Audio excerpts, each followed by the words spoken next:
Hi everybody, this is Dr. Farzin, and today we are going to talk about the toxic relationship. And what is a toxic relationship? Everything just kind of works in a healthy relationship. Even though you might sometimes disagree or run into other problems, you usually make decisions together, talk about problems openly, and enjoy each other's company. But this is a different story about toxic relationship. In a toxic relationship, you might always feel tired or sad after spending time with your partner, and you might think that something needs to change. Even though you still love your partner, yes, maybe you no longer enjoy being with them. You always seem to get on each other's nerve or can't seem to stop fighting over small things. You might even be afraid of seeing them instead of being excited about it like you used to be. Here we will look at some of the most common signs of toxicity in the relationship. And I will tell you what to do if you or your partner shows any of these signs. Depending on the type of relationship, signs of toxicity can be hard to spot or be very clear. When you are in a bad relationship, it may not be easy for you to see the warning signs. So, number one, lack of support. In healthy relationship, both people want the other to do well in all parts of life. But when things get bad, every accomplishment turns into a race. In short, it is no longer feel good to be with each other. You don't feel supported or encouraged, and you don't think they will be there for you when you need them. Instead, you might think that they don't care about your needs or interests and only care about what they want. Number two, toxic communication. Most of your conversations are filled with sarcasm, criticism, and hate instead of kindness and mutual respect. Do you sometimes find yourself being sarcastic with your friends and family?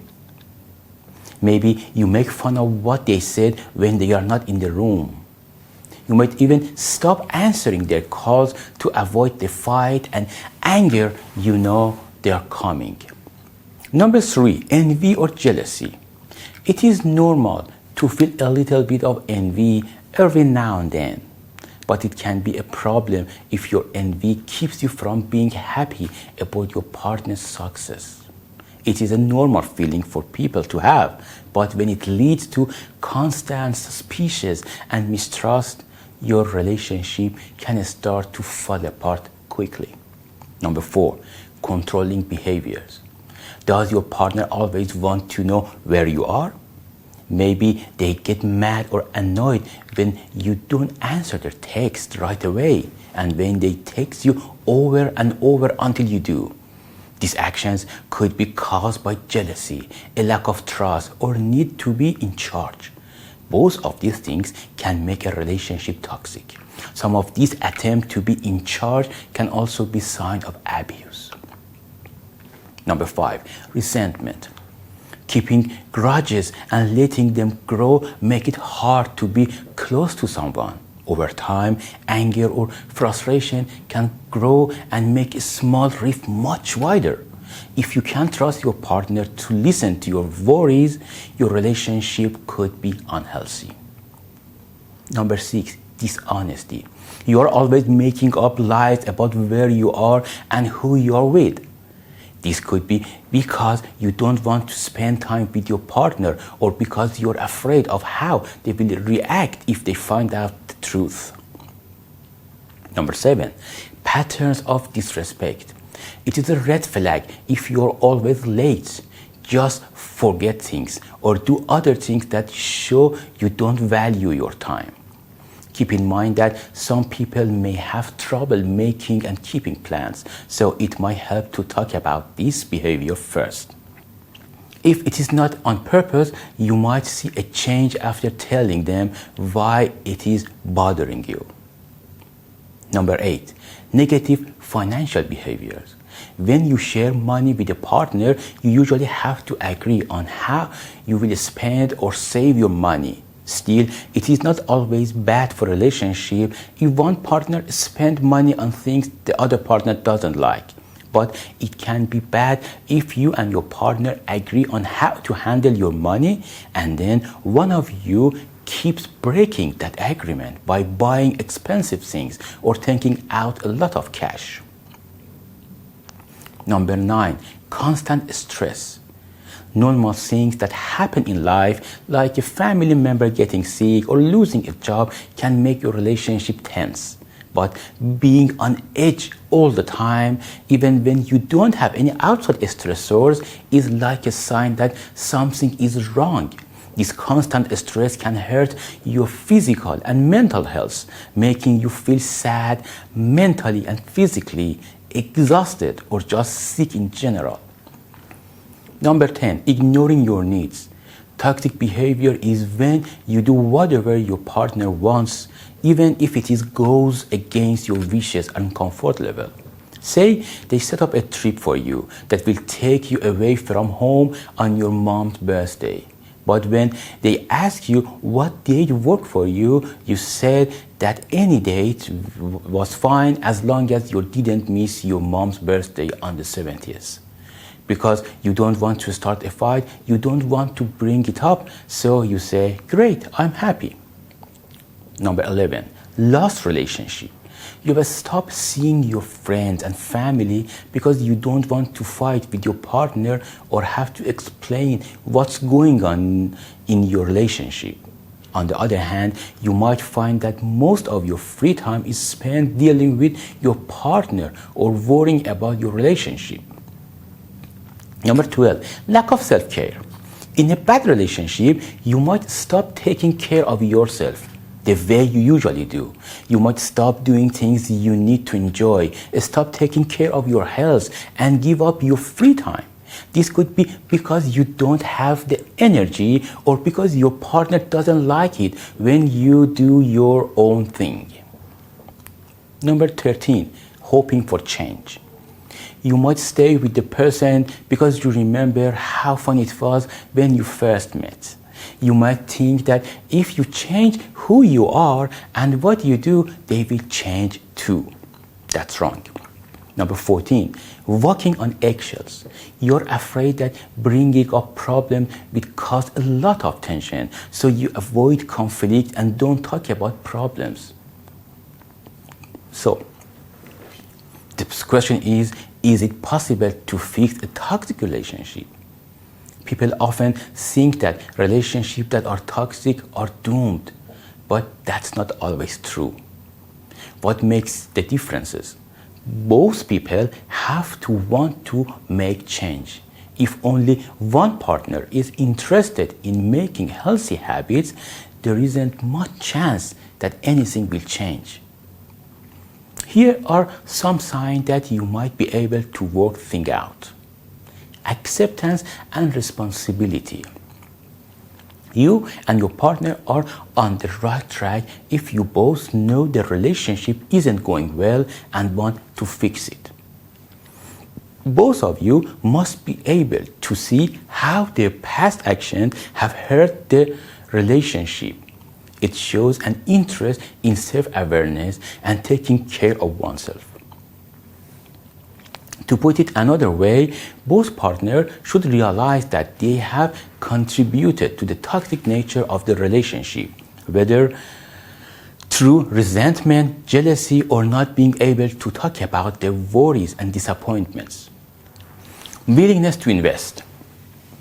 Are both of you willing to put in the work to make the relationship better? So far, so good. This could be shown by a desire to have more in-depth conversations or by setting aside time regularly to spend quality time together. Shift from blaming to understanding. There may be a way forward if neither of you blame the other and instead try to understand and learn from the other.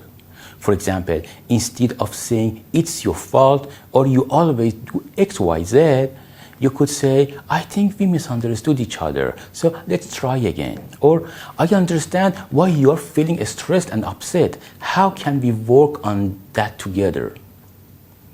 openness to outside help. Counseling, either on your own or with a partner, can help you get things back on track when you need it. There is no shame in going to professional for help with relationship problems that keep coming up. Sometimes you can't see everything that's making your relationship toxic from inside it. Relationship counselors are trained to offer a neutral point of view and support that isn't biased. They can also teach you new ways to deal with and solve conflict, which will make it easier to form healthier habits that last. But how can we move forward? It will take time, patience, and hard work to fix a bad relationship. This is especially true because most toxic relationships are caused by problems that have been going on for a long time in the current relationship, or by problems from previous relationships that haven't been dealt with. You can turn things around by taking these steps. Don't dwell on the past. Sure, talking about what happened in the past is likely to be a part of fixing the relationship, but this shouldn't be the only thing you talk about. Don't be tempted to bring up bad things over and over again. This can make both of you tense and frustrated and put you right back where you started. View your partner with compassion. When you want to blame your partner for all the problems in your relationship, take a step back and try to figure out why they might be acting the way they are. Have they had a hard time at work recently? Had a lot on their minds because of the family problem?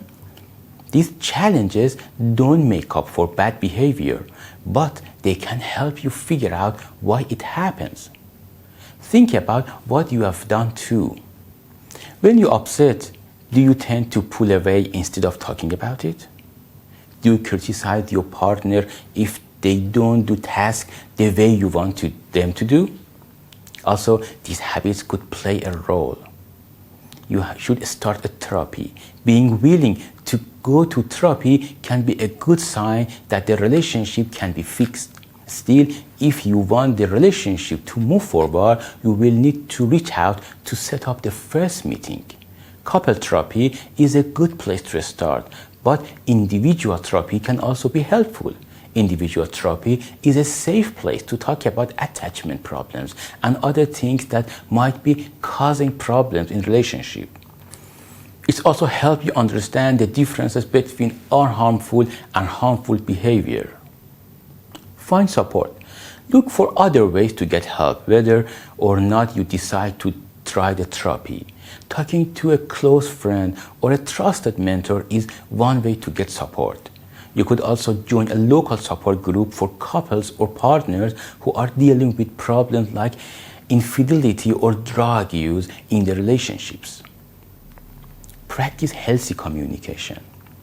Watch how you talk to each other as you try to fix things. Be kind to each other and try to stay away from sarcasm and even small digs. Also, try to use I statements, especially when talking about problems in relationship.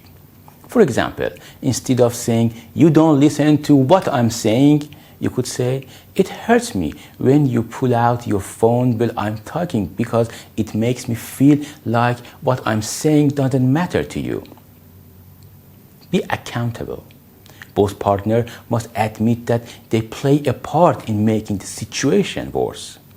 This means you need to figure out what you did in the relationship and take responsibility for it. It also means making a promise to stay present and engage during hard conversation rather than avoiding them. Heal individually. Each of you need to figure out for yourself what you want from the relationship and where your limits are.